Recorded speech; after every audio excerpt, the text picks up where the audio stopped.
is up, everyone? We're back.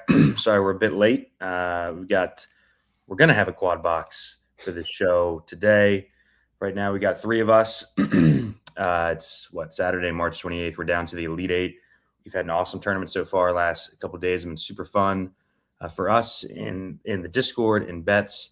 Survivor has gone really well in the Discord for us. So, welcome to the show. We're going to talk about all four games here. We'll talk about DFS for the first two, and then for the Sunday games, we'll just kind of give general thoughts. But let's bring everyone in here.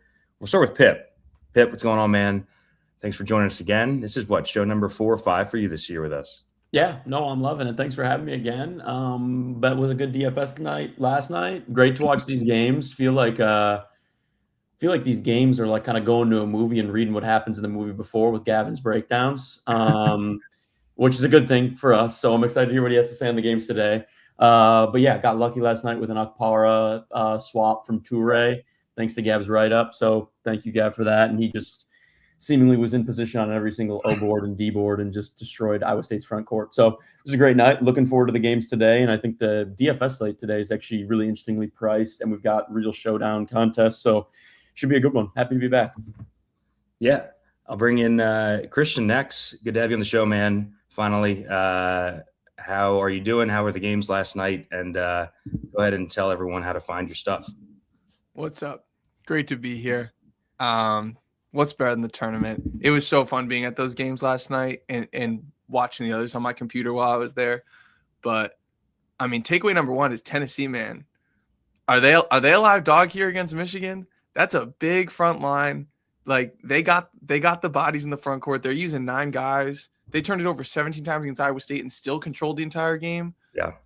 I'm excited about Tennessee. It was really fun to watch them. But yeah, ODJ hoops everywhere. I'm not as deep in the DFS streets as y'all, but I'm here on Run Pure Sports today. I'm gonna make a lineup today. You already know. Hell yeah, let's go. ODJ hoops. He's covering college hoops all year, podcasts, YouTube, everything. Gav, we'll bring you in. The one with the most Twitter followers now. What a week for Gav. What's up, man? Thoughts on the last couple days going into this weekend? Oh man, well, right now it feels like the old shows we used to do when I would just be on death's doorstep, hungover as all hell, and even with the 2-hour pushback, we're still not feeling great. But we still got some good games. Obviously today there were some good ones yesterday. Yeah, Christian, I think the other thing, remember we kind of pointed out like what's kind of been the one thing that you think that Michigan's not that great at that you think they would be better at, and it's on the defensive glass. Like they're going to keep Tennessee will keep them out of transition. So it's kind of an interesting matchup, but I think everything's kind of gone pretty well. Bets, can't really complain much, and let's break these games down. Except Momcilovic, he wanted that third one for us at the end. I know. We were sweating out some stuff late. The game's over. Gavin's got his head-to-head thing. We had the Momcilovic threes. We couldn't get the Amari Allen points, some foul trouble there too. But overall, it's been a good betting tournament. Christian, we did give Tennessee 20-1 Final Four on our bracket show, so that's still alive too. Let's go. I got a 15-1 Tennessee in right after that Kentucky loss, the second Kentucky loss on February 9th. So I'm on board with you too. But I need Michigan for Survivor, so it's a win-win. Survivor's been good too. We in our Discord, everyone's obviously talking about who to use and stuff. Kind of went out on a limb and used Iowa on Thursday, and we used Yukon over Iowa State last night. So that was huge for Survivor. But let's get into these 4 games. We'll go in order. Let's start with big picture thoughts. Christian, we'll go to you first. Iowa, Illinois, big game here in Chicago. You're here in Chicago too. The bars will be packed for this. Really, really tough to even get a reservation today here in Chicago for Iowa, Illinois. Ken Palm's got this Illinois 76-69. Overall thoughts here, Christian, on the first game today. This stat is from Matthew Winnick, who does a great job at Basket Review. The key number for Illinois is 1.1. When teams score under 1.1 points per possession against Illinois, they're 23-0. Above that number, they're 4-8. And in some of those overtime close losses Illinois had this year, they didn't have either Boswell or Stojakovic, especially that Wisconsin one, which is one where the guards just killed them. And you go back to that tape when Illinois controlled the game in Iowa. A couple notes. One, Iowa apparently had the flu. You only get 8 minutes out of Maniau. That might be, and Gav, I want to hear what you think about this, a little bit strategic of not having any non-shooters out there just because of the way Boswell can harass Sturts probably better than anyone than he's seen in the tournament so far. Who could Florida really stick on him, and who could Nebraska really stick on him to make life hell for him off the ball when he's just trying to get the rock and try to get open? How crazy is it that I was in the Elite Eight with Sturts not being on fire from deep? 0 for 9 against Florida is still like so crazy. 70% on twos. I don't want to fade Iowa right now. Like they're too fun with McCollum, and I'm drinking the Kool-Aid. But like Illinois is incredibly high level. I have a kind of a hot take. Is Mirkovic their most important player? Sneaky over Wagler, because the way that they can use that's not a shot at Wagler. It's a vote in Mirkovic, playing through him in the post, just being able to invert stuff with him, using him as a ball handler. He's killer. But I just feel like Ben is so dialed right now in terms of offensively having Iowa generate good enough shots. My boy Tate Sage was getting involved. He was huge. Can Iowa do a good enough job guarding? Can Illinois generate more open looks, easier looks, hit the offensive glass? I think so. So I'm not running to bet Iowa, but there's a lot of interesting. It's another chess match, another Big Ten rematch with just some really smart offensive coaches. And Illinois showed you a little bit of defensive adjustments that we hadn't really seen before against Houston, which is part of the reason why they locked Houston up so much. Yeah, we'll actually get to Tate Sage when we talk about DFS, Christian, because he's in play today after the minutes bump last game. Gav, let's start with the overall game thoughts here before we dive into DFS, Illinois, Iowa. Yeah, I wonder if we see any zone out of Illinois in this spot, because I think like Iowa's one of these offenses that isn't really that dangerous until you overplay something. And then as soon as you overplay something, boom, you're getting back cut immediately. And Illinois got burned on a couple times when they played in Iowa City. I mean, Iowa didn't even really shoot it particularly well. They're like 31% from three, but they hung decently on the glass. I mean, they're I think kind of some of the versatility of Iowa's lineup in terms of like the dribble pass shoot skill is somewhat negated, by this Illinois matchup, because Illinois just has better bigs that can shoot it better, pass it better, and dribble it better. So I think that kind of to limit some of Illinois' exposure of those bigs, like guarding out in space and potentially getting back cut, I think it is possible to see a fair amount of zone here. Interesting. I think one thing in this matchup that sticks out is like, yeah, I'm pretty sure Illinois fans would attest to this, but man, Underwood sometimes in game is just very, very not good. Well, I mean, I think all the way back to like not tagging Trace Jackson Davis as he just went over and over and over and over, like not tagging the roller one time and just or not changing up, slamming into Klingon 25 times in the first half against Yukon in that the Elite Eight game. Mm-hmm. So I mean, one thing that worries the hell out of me is McCollum could run circles around Underwood, like if he really wanted to here. And so it's always tough predicting what McCollum's going to do, because like they were talking about the sicko found like one wrinkle, like, I don't know, 1 a.m. in the morning before the Florida game. And somehow that was like what freed up Vulgaris or something like that. He's a nutcase basically. And I don't really want to be Nebraska having 4 players on the court for that. That also tends to help. I can't remember exactly what play or what the wrinkle was, but I remember hearing that or reading about it. So, yeah, I tend to think that it's pretty tough kind of live upset spot. But like, what do you count Iowa out at this point? Yeah. Illinois is laying 7. I see here 7-ish. Our guy JBC just posted his bets in the chat. He is on Iowa +7. Pip, let's go to you. Overall thoughts, and then let's dive into some DFS thoughts as well. Iowa, Illinois. Yeah, I think that I like the Iowa +7 too. It kind of reminds me when we were on the show talking Florida, Iowa. Forgot who said it, but I think it was probably Gav citing the amount of possessions in the game, and it's like it doesn't feel comfortable laying like 9 or 10, but the possession count's going to be low, and you're going to have to create some disparity somewhere. And I think what's really interesting about Illinois is like Illinois doesn't generate a lot of steals, and Iowa hasn't been turning the ball over. So for them to cover 7, they're going to have a lot of shot variance go their way. And I think McCollum's also really, really sharp. I think with that being said, kind of getting into DFS stuff, the hardest thing to figure out today is Iowa minutes by far. Like, you look like Cam Manyow. I mean, I forgot the tweet exactly. This might have been Winnick too, talking about how the strength of all 3 teams Iowa's beat, they've just completely mitigated that thing. And I'm interested to hear what you guys think that is for Illinois.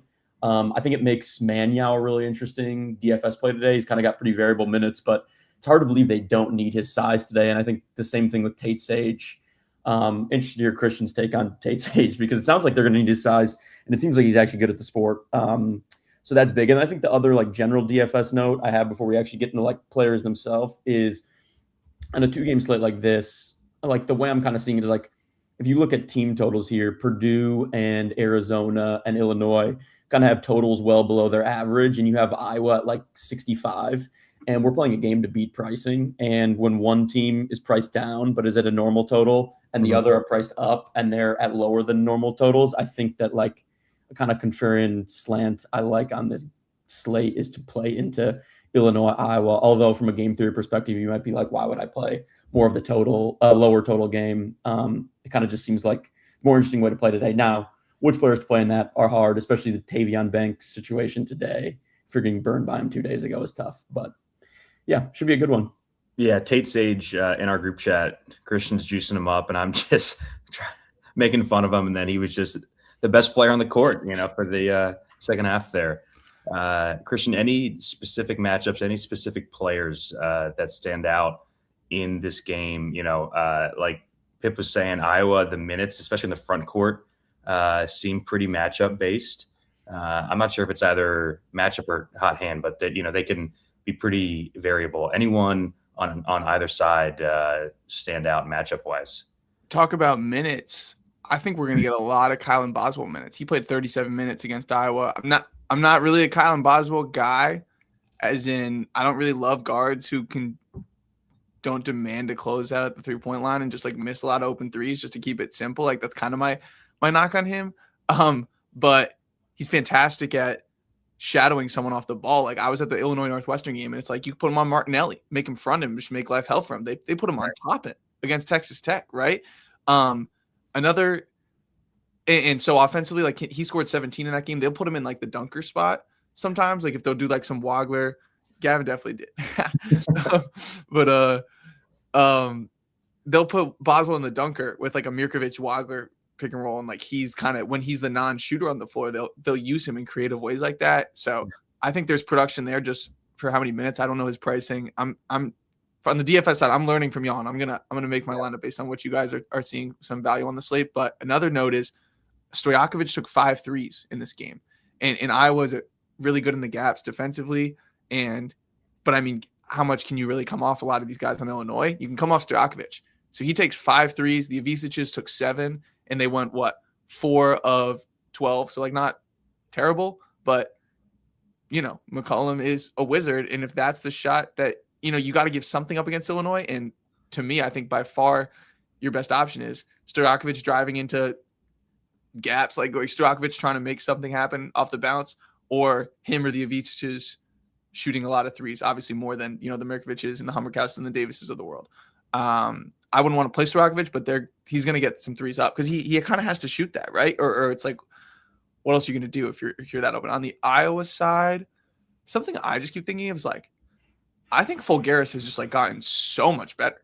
Yeah. Like, I was watching him early on in conference play, and I'm like, people are like, the draft Twitter is trying to gas him up, and I'm like, sure, I get it. He's big and he can pass and he can shoot, like, cool, but I don't think he's that good. And then all of a sudden I'm like, all right, like, it's not just the shot against Florida, but just as the season's gone on, he's gotten much more comfortable earning Ben's trust. And he is the key. His ability to, but his ability to like play off skirts and be ready for that short roll whenever it's there and to make good reads off it is just so, so important. And then my boy Tavion Banks had 8 twos in this game, which I think is interesting. Empty side pick and roll stuff. And he's a monster on the glass. I think he can find stuff on the offensive rebounds. But Tate Sage is a really good player, man. He's big and he can move, and he's got good feel of when to cut. And I think he might be this team's best 3-point shooter after Koch and Sturts. Sturts doesn't even count. He's just a demigod, but you get the point. Those are my matchup notes. Yeah, Sage is interesting in DFS here, Gav. 3,600, just played a lot of minutes. I think we've got him for 20 here, being a bit conservative, just kind of scared of going all in after one big game. Any thoughts on that? And then any DFS thoughts here in this game? I mean, I kind of agree with the minutes, right?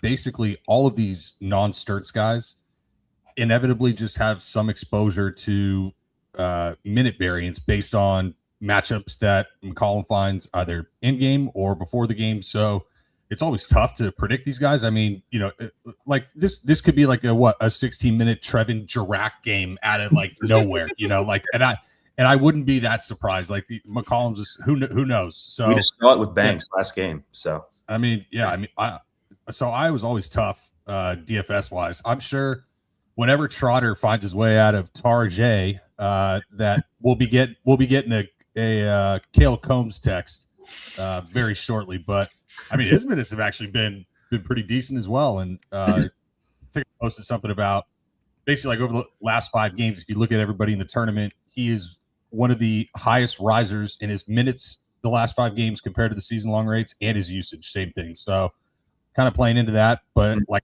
I said, he could also be kind of a rug Polish candidate. He could play 20 minutes.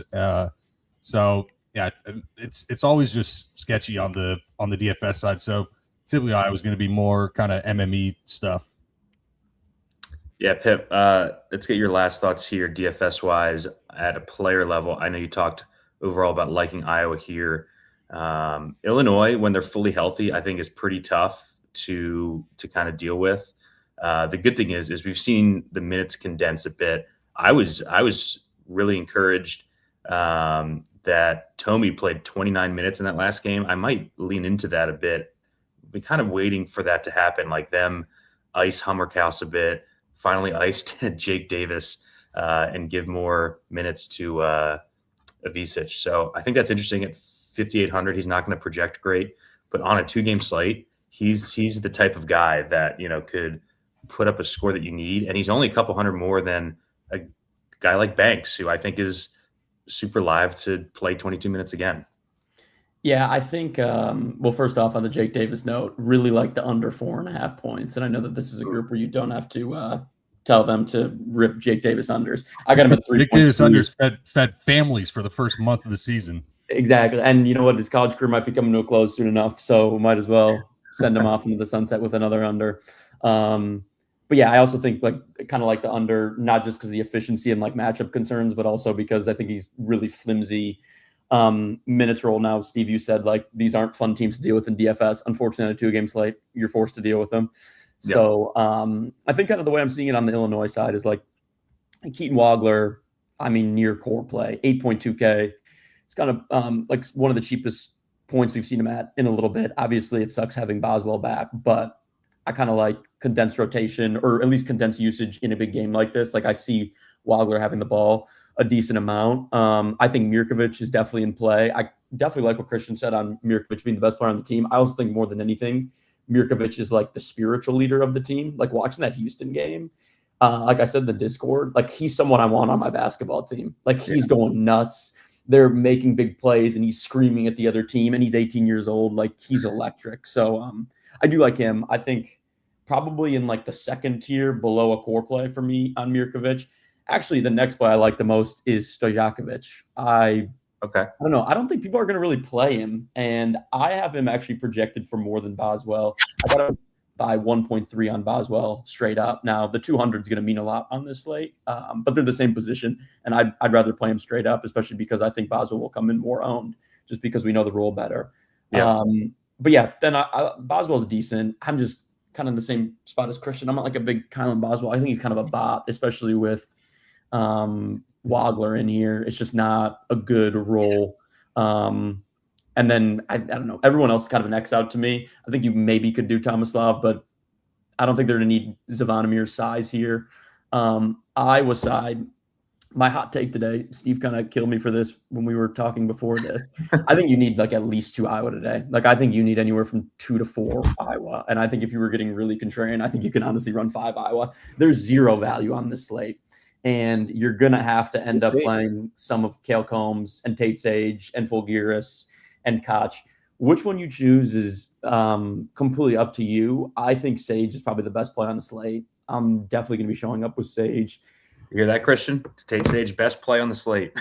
Yeah. Well, it's just, I mean, if you look at the pricing, like you're not going to play any of the Illinois value, really.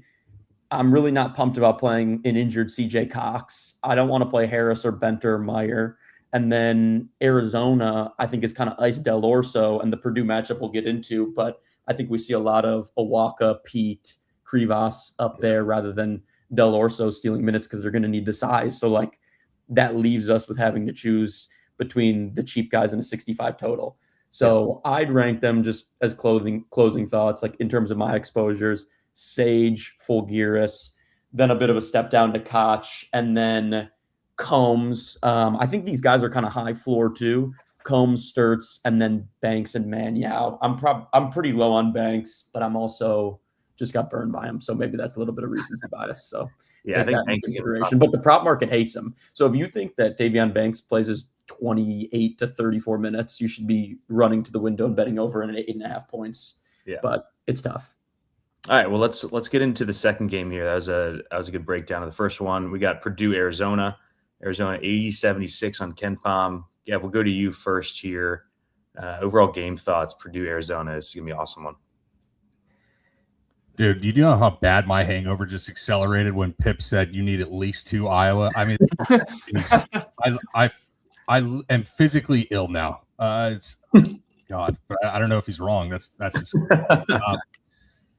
yeah, Purdue, Arizona. I think I got kind of better thoughts here, right? When you talk Arizona, you're always talking about limit their transition and push them away from the rim. I mean, that's basically, Purdue's MO. It's not a no middle defense, but it has no middle principles in terms of the way they plug gaps and deny the rim. But like sometimes they'll not hard hedge, but show hedge. Like it is a pretty good matchup on paper to try and slow down Arizona. Now, that's always a great plan. And then, that 3-man front court of Zona strolls into the arena, and then they proceed to just slam it against the rim all game. And like, you can't even really stop them. But in theory, like Purdue should be able to at least try to make that a tougher game. Like when we've seen Zona been slowed down by like Mick Cronin in the past, this year, years prior.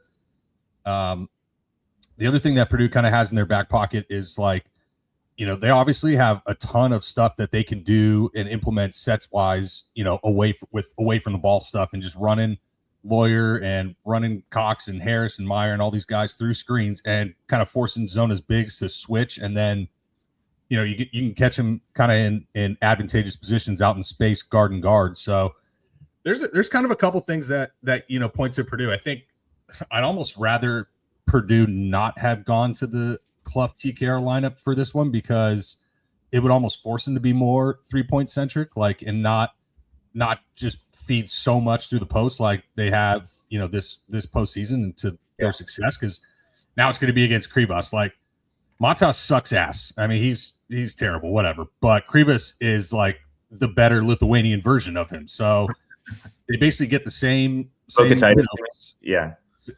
same rim protector matchup basically, but just better version. So yeah, I get people wanting to bet Purdue in this spot. I don't really know what I'm going to do betting. I tend to think that they just kind of slow this down. It actually could be like a decent under spot. Terrifying to bet here. I laid it with Arizona. I think we see a foul trouble game from one of the bigs here for Purdue.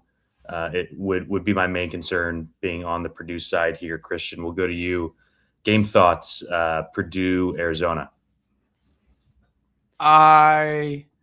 First of all, Arizona's been my title pick the whole time, since probably about a few weeks before the season ended. I was like, this is the best team. Tommy's due. Like, I'm in. Like, I'm building my survivors around Arizona winning the title.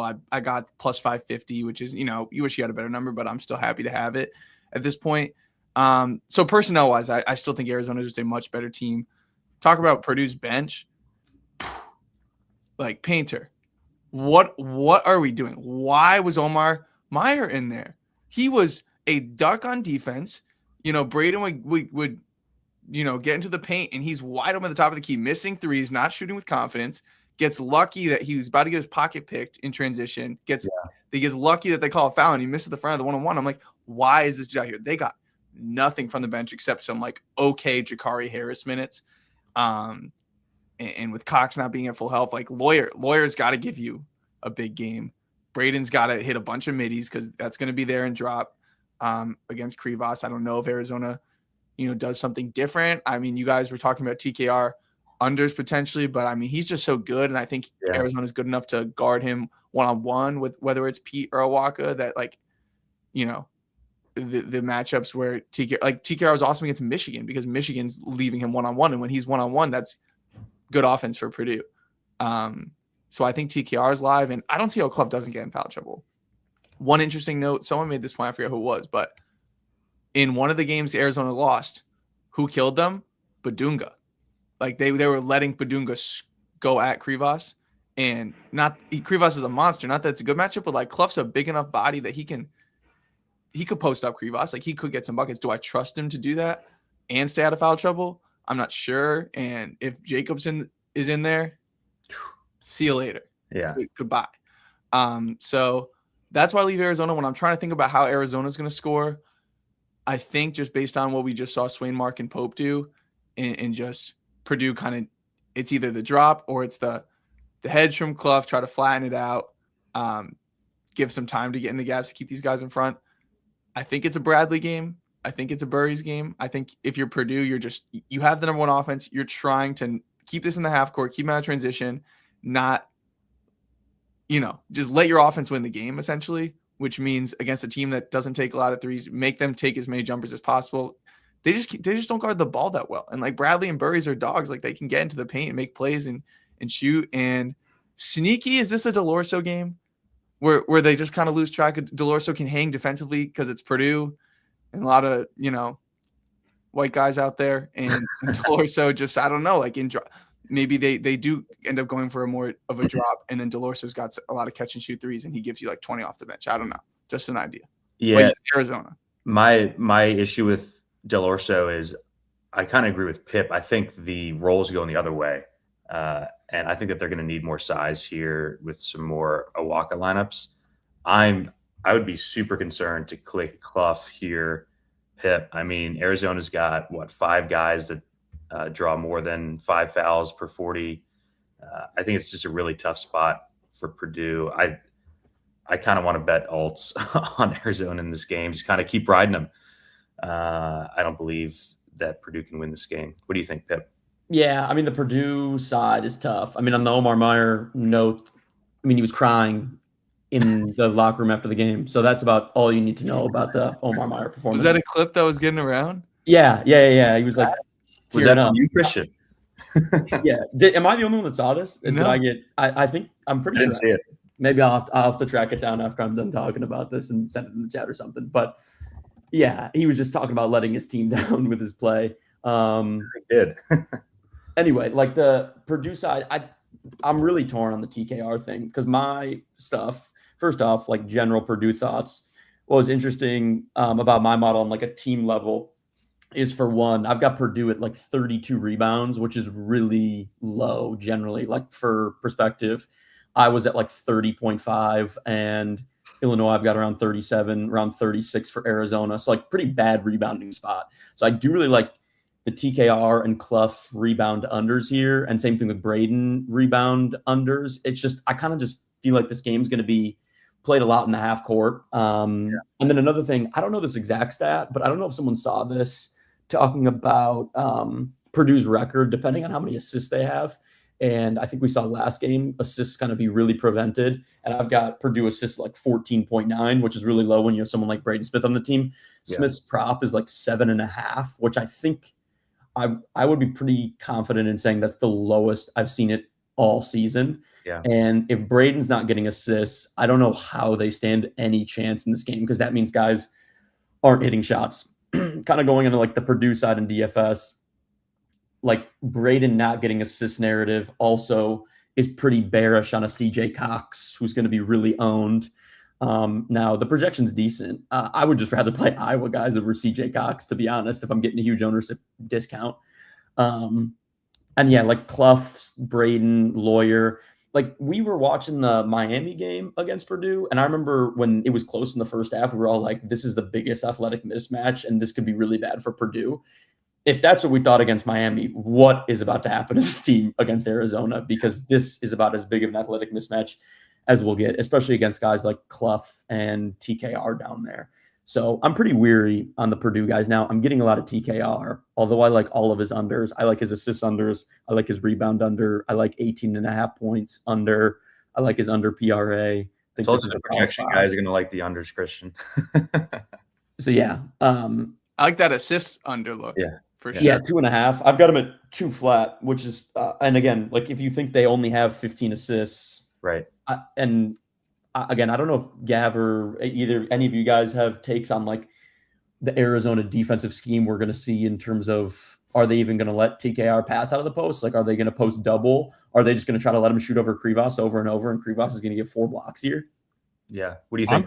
Let me start. I'm pretty confident. I think it was Isaac who said it in the group chat. I totally agree with what he said about Zona has the bodies in the post to the point where I think they're just going to try and let like Braden in the mid range, and they're going to leave TKR one-on-one. They're going to stay home on shooters because they have such size. Like, I mean, yeah, like TKR is going to score plenty. And in fact, when Christian brought that up, like the Clough unders actually is probably where I'll be finding my shekels before the start of the game.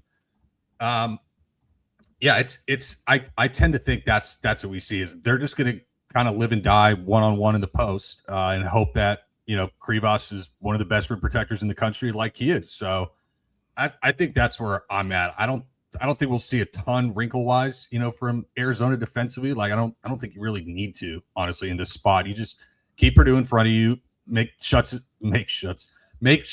tough as possible, and you live with the result. Christian, what do you think on that? No, I agree with what Gav just said. Yeah, I mean, Braden, they're not as good of a team when Braden has to score.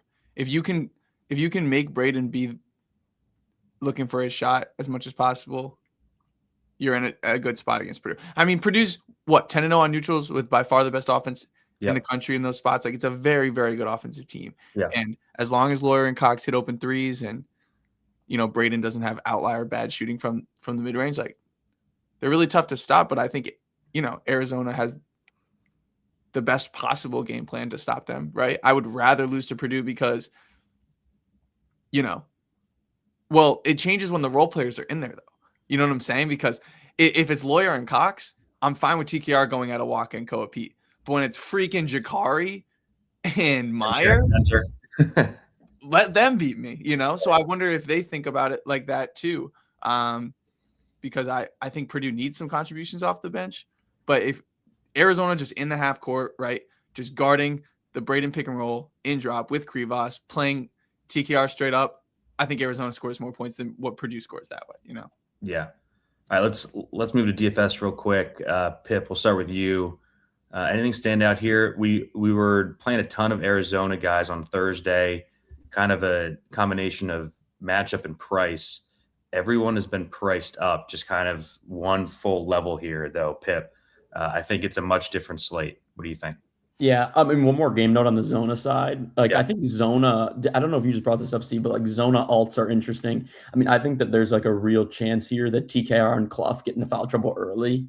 And I don't even want to know what Arizona would do to Jack Benter and Daniel Jacobson out there. Like, that could be bad. Like, there is some world where they win by like 20 here because of foul trouble. Mm-hmm. But yeah, I like just kind of recapping what I said on Purdue.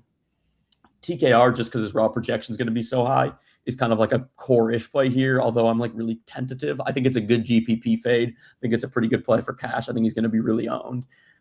Cox is playable. I prefer the Iowa guys. I wouldn't talk you up playing him, but I'm just going to give the benefit of the doubt to the Iowa guys because I don't like the Purdue spot. And I've got the Iowa guys projected over him. And then Clough, Braden, and Lawyer, I'm all anywhere from like 6 to 16% exposure in the top 50 optimal. So I think they're like GPP sprinkles in some like edge outcome that Purdue somehow plays really, really well here. And like, I don't know, they're going to need Clough. So I guess like the Clough upside play is they're going to need his size. So if he doesn't foul and he's out there 35 minutes, Yeah. there's a chance he could be 1 fantasy point per minute and get 35. And you're going to need 35 from 7,200 on the slate if you can get it. I think a walk is super interesting at 5-4 here too. Yeah. Zone aside, I've got Burries as a near core play. I mean, he's so good at the sport. I mean, like Braden Burries is another guy where you're like, I want this guy on my team. I was just looking at his game logs: 4 for 5 from 3 against LIU, 3 for 3 from 3 against Utah State, 2 for 4 against Arkansas. I mean, he's just mowing. He doesn't even need volume, and he's just crushing. Like, and if he gets volume, I think this could be a really standout Burries game. So I would say he's very, very close to a core play for me. Kind of next exposure I have is Karchenkov. I don't know. I really like Karchenkov as a player. He's kind of very Mirkovic-like to me. Obviously not as good as a basketball player, but like just a guy you want on your team, going to be out there the entire game, probably going to be shadowing Lawyer, I would think. So probably going to play him, honestly. I like the spot for him because I just think they're going to need Lawyer. And if they're going to play Lawyer a lot, they're going to play Karchenkov a lot. And then I would put him like a decent step below Burries as a play. And then I'd put Karchenkov in a group with Awaka next, and then kind of GPP sprinkles in Bradley and Koa Pete. The Krivas price is just out of control for me. You're paying 7.5K for a guy that could play 24 minutes here. Is a foul risk against TKR is going to want to shoot. So there is a chance he gets into foul trouble, which I guess is maybe the Del Orso upside play. Maybe they go small because a big man gets in. We know Tobe Awaka loves to foul. But yeah, I think kind of just putting it all together then, as I said earlier, we're paying like prices on Arizona guys based off them just putting up 109 on Arkansas. And we have a 79 total for them, which is pretty low for a non-Houston game that they're playing in, or a Kansas game they're playing in. So it just makes them really, really tough to get to. It's not that they're in like a really bad spot. Obviously you want guys in the 79 total, but you're kind of priced out from playing a ton of them. Wait, real quick. Do we think Krivas is on TKR versus Pete or Awaka? Good question. I think it'll be more Krivas on Clough. Clough. Okay. Yeah. No, but I think that the foul risk is still real, regardless of who he's on. I think Awaka is interesting because he's at the same price as Banks, and I think that they're super live to play the same amount of minutes. And if that's true, I want the Awaka side, and he's going to be way less owned. I'm with you on Burries. I think he's the best play. He's the best non-TKR play in the game. I think he's the one here who could give you a 40+ on a 2-game slate, Gav. I think if I'm going up for one Arizona, it's going to be Burries. Any DFS thoughts here before we move on? Yeah, I mean, I don't think we really touched on Purdue cannot guard for shit on the perimeter. They literally just let one-legged Tremont Mark go absolutely ape shit, like just on one leg, and they couldn't guard him. Jordan and Pope, now they're about to the broken leg, and now they have to guard like Burries and Bradley. I mean, this, God, man, I'm kind of moving towards the Arizona side just the more we talk about it, but yeah, I'd say it's probably Burries is the number one for me. I actually think this is kind of an interesting Koa Pete spot too. I don't know how much will get played when you have Jaden Bradley right next to him. Like Mirkovic is in that price range. But like, remember how bad Purdue was defending the rim last year? That was when they had only TKR in the paint defending. So like he is, for everything that he is offensively, he is dog piss at defense. So I mean, Koa Pete can definitely attack that. I think he's pretty interesting to mix in for some GPP stuff at probably what's going to be lower ownership, especially like since we got the Karchenkov like price increase too. I mean, he was $1,000 too cheap for what felt like 2 months. So yeah, I think I do like the Awaka call though, because I think he's a really similar play to Banks in terms of minutes, range of outcomes, could foul, could play a lot if one of the guys in front of him or next to him fouls. So I get that. I kind of like that Awaka call as well. Yeah, well, I mean, yeah. I was just going to say I probably wouldn't play him on a large slate, but we're talking about a 2-gamer where these 1v1s are going to be huge. Pitt, go ahead. Yeah, I was saying the Koa Pete. I was literally, before you brought it up, going to talk about Koa Pete because you guys were saying that you think that like Arizona's general defensive scheme is to get into drop coverage on like a TKR Smith pick and roll. And if you think Koa Pete's going to be on TKR, it could be like a pretty good rebounding spot. He might just be sitting in the paint while Braden's like putting up mid-rangers off the front of the rim, and he's just getting the ball right back to him every single time. I actually show like a little bit of value on the over 5.5, and he's done a good job rebounding. And I think it's also, I think Awaka is going to be quite owned here, just coming off the big game. And I think that Awaka has some minutes downside. Yeah. For one, he kind of had flimsy, like before last game when he popped off, it was like, what's going on with his minutes? He was playing like 13, 18, 18, like the last 3 games before that. And I think if Awaka gets into foul trouble here because he's hacking TKR and TKR is just attacking him because they are about the same size, I think we could see like a big Koa Pete minute spot. Now he is 7K, but I think leaning into like a potential 2010 game in like bet and player prop bets, I think is kind of an interesting play. I want to hop in on Koa Pete. Yeah. Like, why did Awaka play less against Utah State other than shooting 4-8 from the free throw line for 13 minutes? Because that's an aggressive defense where he is less useful offensively because of his inability to. I understand he can, clean things up always. Like, he's the best offensive rebounder in the country, but like Pete is much more versatile with what he can do on the ball. And if I'm Purdue, I'm okay with the Koa Pete 10, 12 footers, right? I'm okay with those, but he can make them. And Arizona's fine with him shooting them. Like, I think this could be totally a super productive Koa Pete game. And in terms of just like who he is as a player, like, he's kind of like Cameron Booster. Like, all he does is win. All he did was win in high school. All he does is win in college. And like, he's a monster. And I think maybe they ride. I mean, I think the 2 freshmen might lead the way for Arizona tonight. Hopefully he dominates and they cover the 6 too. Yeah. Any last thoughts here before we'll touch on the Sunday games just real quick before we get out of here? I don't know if I got anything more to add. All right, let's touch on these Sunday games real quick. We're already going long. A bunch of us have an MLB slate in an hour, Gav. Get out of my face. You're fucking disgusting. You are disgusting. Tennessee, Michigan. That's going to be here in Chicago. A lot of Iowa State fans going to be selling their tickets, Christian. I might pick up a cheap one and go to the game tomorrow. I'm sure that you will be there. Tennessee, Michigan. Let's just give some quick thoughts before we head out. Christian. Gav, you go first. Okay, yeah, Gav, go ahead. So we kind of touched on it briefly, right? You got to keep Michigan out of transition. Tennessee's always pretty elite, limiting transition under Barnes. Both of these teams kick it away a fair bit. It's kind of one of their like Achilles heels is like when Michigan's had problems, it's a lot of times either come because some team just goes nuclear from 3-point, like Nick Boyd and Rapp and the Wisconsin stuff, or they've had the ball heated up on them, and they've had problems corralling it with the trying as much as they try to do kind of through their bigs. They can punt it away a little bit. So I think that's an interesting kind of component. Tennessee's pretty tough matchup. Like Christian mentioned the size of Tennessee. I mean they can match up here with Michigan. The thing is, Michigan's like they got like 5 or 6 guys really that they can funnel offense through, whereas Tennessee has 1.5 if Ahmed's getting a good whistle. Yes, we did have to bring up Wisconsin, but yeah, I think so. I mean, KenPom has his 7 totals around 147. God, that total seems low compared to the Iowa State Tennessee, which was another sweaty ass under. Good God. It's like so 146.5 on DraftKings.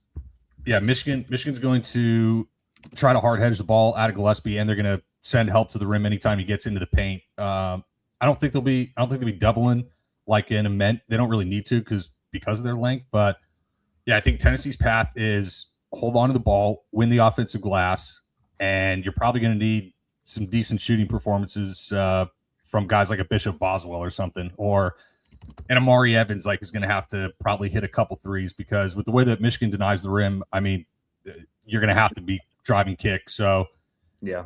Overall, I'm kind of thinking about Tennessee. I mean, I haven't been wanting to step in front of this Michigan team basically all year, and I don't know if that starts now, but I at least kind of see it from the Tennessee side.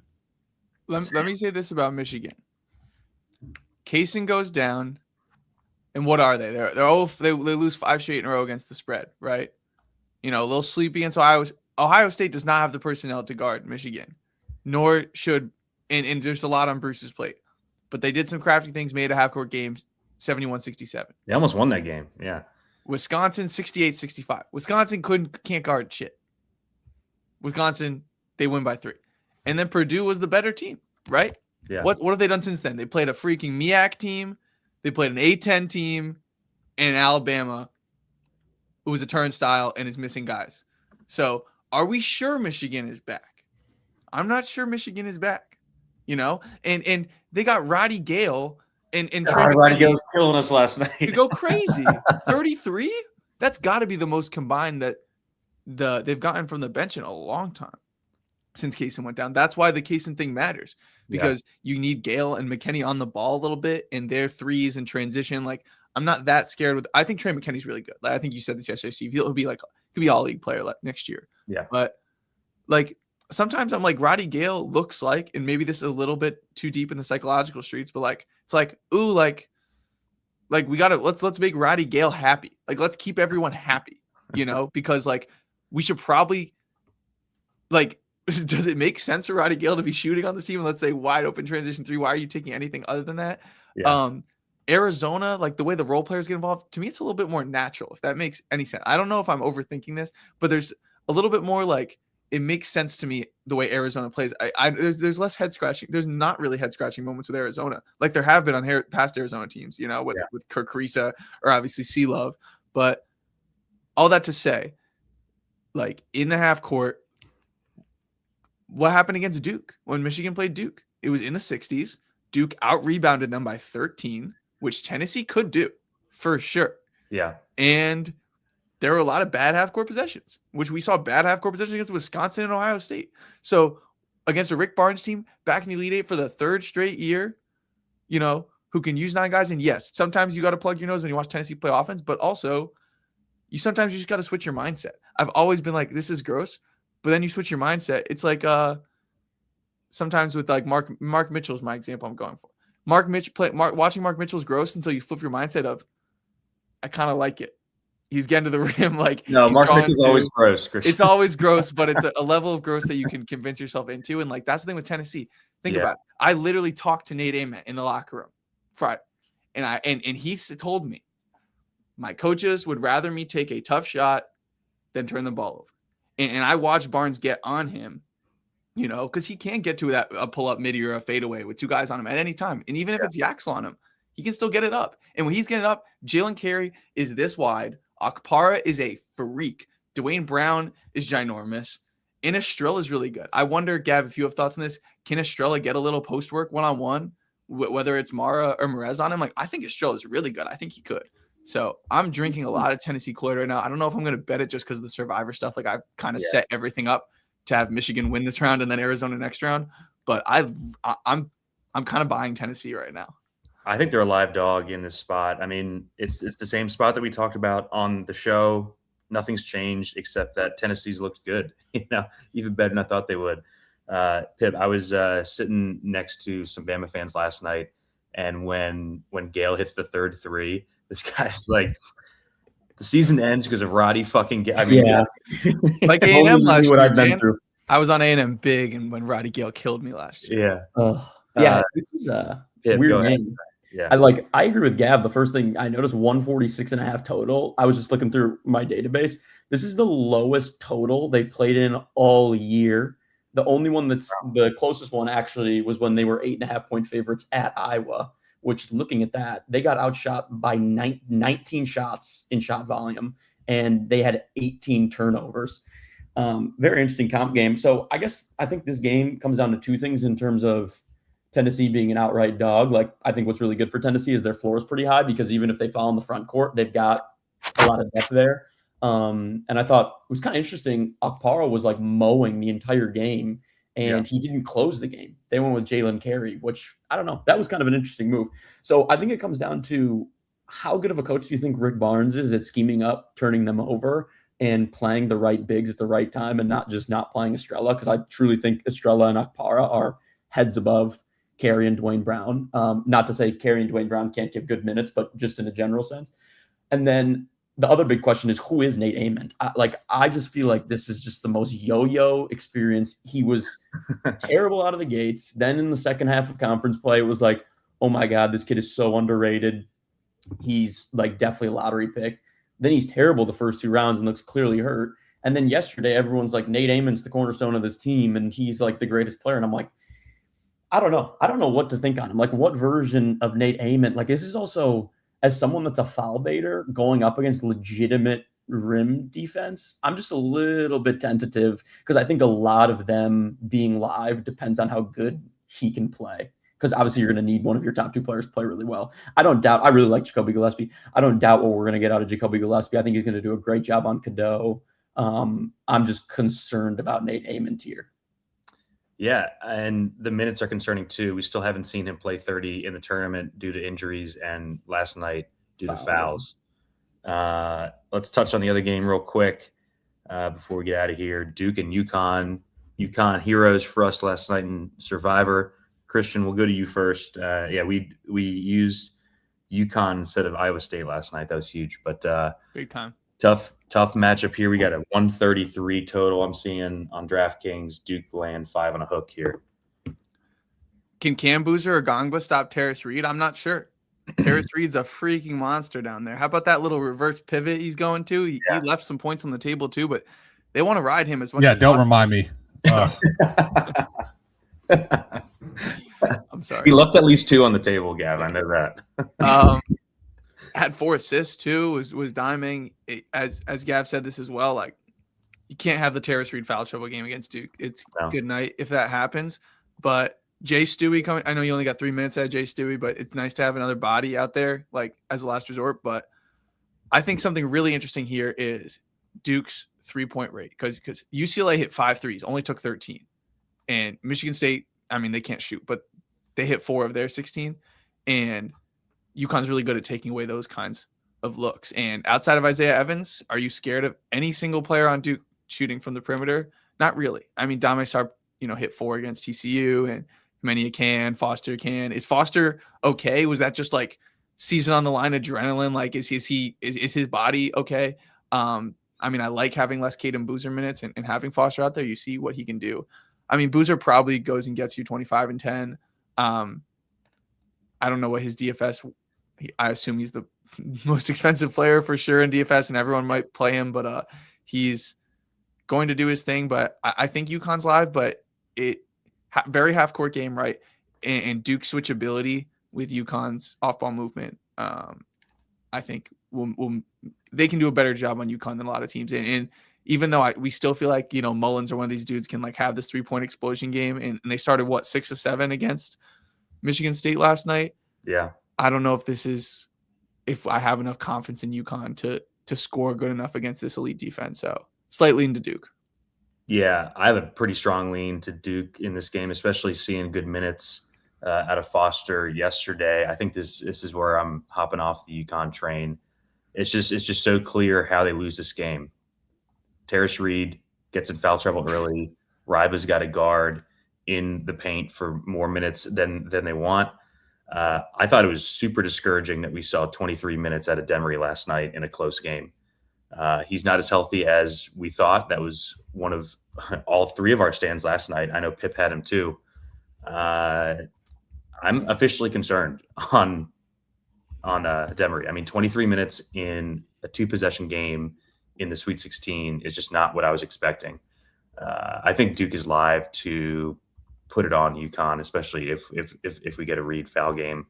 Like the total isn't going to be high enough where they can really run away, but I don't know. I just kind of see this as a comfortable Duke win. And the UConn, like the way that they're live is that somehow Terrace Reed is the one who draws the early fouls on Cam Boozer, and somehow you get, like not a 38-minute game from him. We'll go to Pip first. Pip, what do you think on Duke UConn? I'm just relying on our priors here, mostly, Steve, on this game. Well, first off, I was just looking at the DFS pricing. Solo Ball's $4K tomorrow, which is wow. Too expensive. Do you guys remember Solomon Ball? Holy cow. Like, what has happened to this guy? But I mean, we were trash talking Yukon all of conference play. Like, they are not a good basketball team. Who's good at basketball on their team? Truly. If Silas Demery's hurt and he's not himself, that leaves you to Terrace Reed, who's in an awful matchup against Malik Brown, Ngongba, and Boozer. Caravan is only as good as the schemed looks he gets. I'm really high on Braylon Mullins, but I think Mullins and Caravan both are in bad spots because of the defensive scheme Duke runs, where they're just going to switch everything. I think it's going to be really hard for them to get open looks. And obviously, they have zero. I mean, this Yukon team is probably the worst bench remaining. Like, this is a terrible group of basketball players. So, I mean, seriously, like, how do you end up with Jaden Ross, Jalen Stewart, and Malachi Smith coming off your bench? Ryba's going to be good, but I mean, you obviously rather have Terrace out there. So I just don't like. I legitimately don't see what path there is. I love Duke -5.5. I like Duke alts here.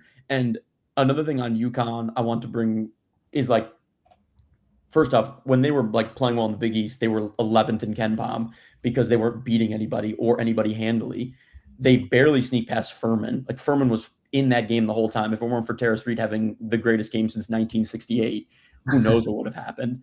Then UCLA team. Yeah, then UCLA keeps it like somewhat close for a majority of the game, and then they just have dead legs because they're missing their second best player and they're just gassed. And then they play Michigan State, who they let back into the game after an early run. And also, as we talked about in the Discord a few days ago, it was like Michigan State was a great matchup for them, like one of the best possible matchups for them. And now you get in the worst spot against a real team. And on the bracket show you guys were talking about, and I think we all held this belief of, like, Duke is not the same team without Ngongba and Foster, and now they have them, and now we're back to Duke being Duke. And it's kind of, I think, hard, when you're trying to make the market for this game, to come to a number on how healthy those guys are and how that's going to affect the spread. And I'm kind of leaning into, like, they are healthy enough to play, and I am happily teeing up Duke -5.5 here for that reason. I'm right with you. Gav, you want to give your thoughts here before we close out the show? Yeah, Pip, he started on the big key, and it's really that the way these defenses scheme and play. So both these offenses do a ton away from the ball. Both offenses, like, both these teams are in no hurry whatsoever. They're kind of like two of the best half-court execution teams in the country. But specifically with the way that Duke switches, I mean, they will switch as many times as they need to away from the ball in order to keep their bigs in the paint, which is pretty ideal, like, for UConn, so long as you can communicate and not have blown assignments. So I think Duke sets up much better defensively against UConn than UConn does against Duke in that regard. And yeah, we were low on both these teams kind of heading in. Duke because of the health, UConn because of the recent form. The way that UConn does this is from the 3-point line. I mean, Johnny's just shot 41% themselves on, like, the highest 3-point attempt rate of the season for them, and Duke still won, like, which is just is insane. If a team's going to shoot 41% from three on, like, 35 attempts with their front court and not beat Duke, like, you're up against it. So yeah, I think I lean Duke pretty heavily in this spot, but UConn's going to need some threes from definitely Mullins, Caravan, and whatever the corpse of Solo Ball is left remaining, this smoldering pile of ashes. Yeah, I mean, Sparty just shot 25% from three and lost by 2 possessions. Christian, we'll go back to you, just kind of close things out. Any big picture thoughts, any last words, and plug your stuff again for everyone. Real quick, can I tell the DFS bros my lineup I made during the show? You can't give out the whole lineup, but you can give out 5 pieces of it. Okay. I think that's for legal purposes. Oh, really? Yeah. This show is sponsored by DraftKings, so. Okay. I have a way to finesse this, I think. All right. Just stop me if I'm going too far. I have 2-star very young players, as in maybe it's their first year of college, on the 1 seed in the West region on my team. I've got 3 players on this tournament, Cinderella, including my favorite of them and a player priced similar to Awaka and Nacho's brother. And then I've got Illinois' best player and Purdue's 2 seniors other than the NCAA assist leader. I think that's a great core. Pip, we'll go to you. Last thoughts, core for today. Any props, anything like that on the way out? Yeah, core for today would be Tate Sage. Tate Sage core play. Let's Tate Sage core play. And then probably I'll just say 2 of TKR, Wagler, and Burries would be in there. Props, I like Jake Davis under 4.5. Send him off into the sun. Cheers, Jake. Jake Davis. Poor Jake Davis. Poor Jake Davis. I'm sure he's just so sweaty after he hits 1-3. I know. Hey, it's 4.5. He just can't make 2, and I know he's not going to make a 2 today. And then TKR under 2.5 assists, I like. Braden under 3.5 rebounds, I like. I think the moral of the story is this: like, lean into takes today. I think that I'm like a very projections-driven person, and I feel like this is a real Steve Boynton slate where it's like, have fun, live a little, play 5 Iowa, play 4 Iowa, play 3 Iowa. Just choose the guys you like to play. If you think Cam Manyow plays 26 minutes here because Ben McCollum's going to scheme him, shove him in there because no one's going to play him. If you think Tate Sage plays 28 minutes again because Ben McCollum really likes him and it's a good spot for him and they're going to need his size, play Tate Sage. Like, I think there's so many fun ways to get different. And I think that my main contrarian take on the slate is like lean into Illinois, Iowa, and watch the Arizona Purdue game and hope that there's no efficiency and they play in the half court the whole game, which is what I will be doing come 5 o'clock tonight. Yep, I agree with you. My core, I'm also going to play Tate Sage. I'm going to play Burries. And I think I'm going to play Awaka as well. Gav, any last thoughts on the way out?